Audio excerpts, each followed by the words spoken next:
সম্মানিত দর্শক, সকলকে স্বাগত, শুভেচ্ছা জানাচ্ছি আজকের এই সকালবেলা। আশা করছি সকলে ভালো আছেন, সুস্থ আছেন। সেরা হসপিটালের পক্ষ থেকে আপনাদেরকে কৃতজ্ঞতা বিনম্র চিত্তে। আসুন আজকে কথা না বাড়িয়ে আমরা আজকে মূল বিষয়ের দিকে যাই। আজকের বিষয় হলো চশমা পড়লে মাথা ঘোরে। এইরকম একটা চশমা পরলাম, চশমা পড়লে মাথা ঘোরে। এই মাথা ঘোরা নিয়েই আজকে এর কথা। কেন আমাদের মাথা ঘোরে? বেশিরভাগ পেশেন্ট আমার কাছে যখন আসেন চশমা নিয়ে, তখন বলেন, দাদা আমার তো চশমা দিলে মাথা ঘুরে ভার হয়ে যায় এবং আমি ভালো দেখি না, ঝাপসা দেখি। এই সমস্ত বিষয়ের কিছু কারণ রয়েছে। সেটা হচ্ছে যে লেন্সের অপটিক্যাল সেন্টার। লেন্সের অপটিক্যাল সেন্টার কেন এটা জরুরি? তো আসুন, ধরুন এটা একটা লেন্স, এটা আমি চেক করেছি।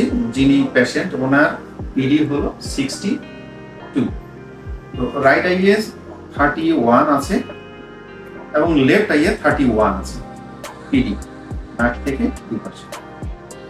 তো আমাদের লেন্সের ডায়ামিটার আগে দেখতে হবে যে লেন্সের ডায়ামিটারটা কতটুকু। যদি লেন্সের ডায়ামিটার 70 ডায়ামিটার হয়, সেটা বেশ খানিকটা বড়, বেশ খানিকটা বড়। সেক্ষেত্রে আপনাদের একটু মিডিয়াম যে ফ্রেমগুলি, সেটা মোটামুটি আপনার ফিটিং ভালো আসবে।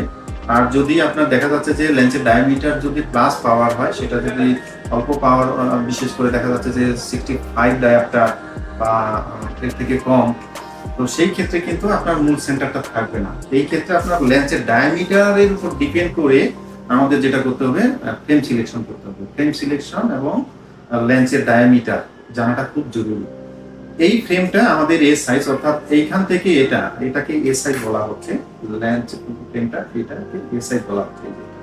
এ সাইজ এই ফ্রেমে আছে আমাদের হলো 55, বেশ খানিকটা বড়। এখন পেশেন্টের পিডি আছে 62, তো আমরা ডান চোখের পিডি পেলাম 31। এখন এই লেন্সটা হচ্ছে 70 ডায়ামিটার। এই লেন্সটা 70 ডায়ামিটার। লেন্সের 70 ডায়ামিটার থেকে এখানে যখন অপটিক্যাল সেন্টার পয়েন্ট ডিটেক্ট করা হলো, তখন লেন্সের সেন্টার পয়েন্টটা এই জায়গাতে। এখন আমাদের পেশেন্ট যখন এই চশমাটা নাকে দিয়েছেন, এটা যখন পড়লেন উনি, ওনার চোখের পিপিল হলো ঠিক এই যে এইখানে, এই অংশে।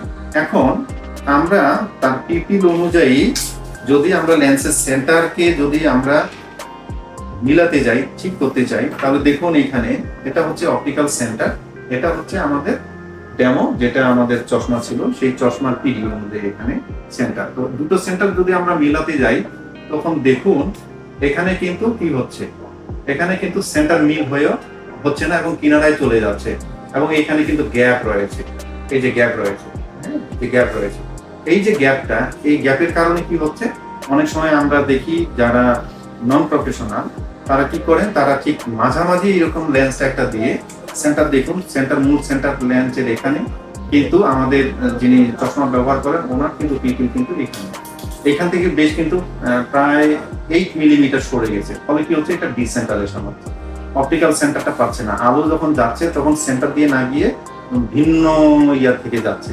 ফলে কি হচ্ছে, সে দেখার যে মূল দরজাটা থেকে বাইরে দিয়ে তাকাচ্ছেন, তখন তার মাথা ঘুরছে।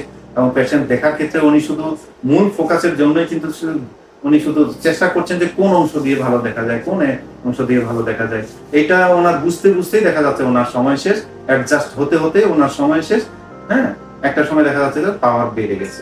এটা মূল কারণ হচ্ছে লেন্সের সেন্টার পয়েন্ট ঠিক রাখা। তো এটা যখন আমরা নিতে যাব, তখন অবশ্যই আমাদের কি করতে হবে, আমাদের যারা আমরা সার্ভিস প্রোভাইড করছি তাদেরকে অবশ্যই ভাবতে হবে যে ওনার পাওয়ার রেঞ্জটা কি টাইপ এবং ফ্রেম সাইজটা কি টাইপ, এবং এই যে লেন্সটা, লেন্সের অপটিক্যাল লেন্সের যে ডায়ামিটারটা সেটা কতটুকু, এটা সব কিছু ঠিকঠাক করে নিয়ে যদি দেখা যায় যে এই ধরনের 55 সাইজের আইওয়ার এটা যদি আসে, তবে উনি সাজেস্ট করতে পারেন পেশেন্টকে। আর যদি না আসে, তাহলে সেটাকে অ্যাভয়েড করতে হবে। নইলে যদি আমরা শুধুমাত্র এরকম একটা ডেমো সেন্টারের সঙ্গে মিল না রেখে যদি ফিটিং করি, তাহলে পেশেন্ট সেটা খারাপ বোধ করবেন এবং ওনার পাওয়ার ইনক্রিজ হবে এবং উনি ওটা স্বাচ্ছন্দ্যবোধ মনে করবেন না, উনি আরামদায়কভাবে চশমাটা পরিধান করতে পারবেন।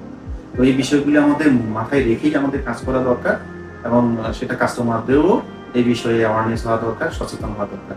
ধন্যবাদ সবাইকে, ভালো থাকুন, সুস্থ থাকুন।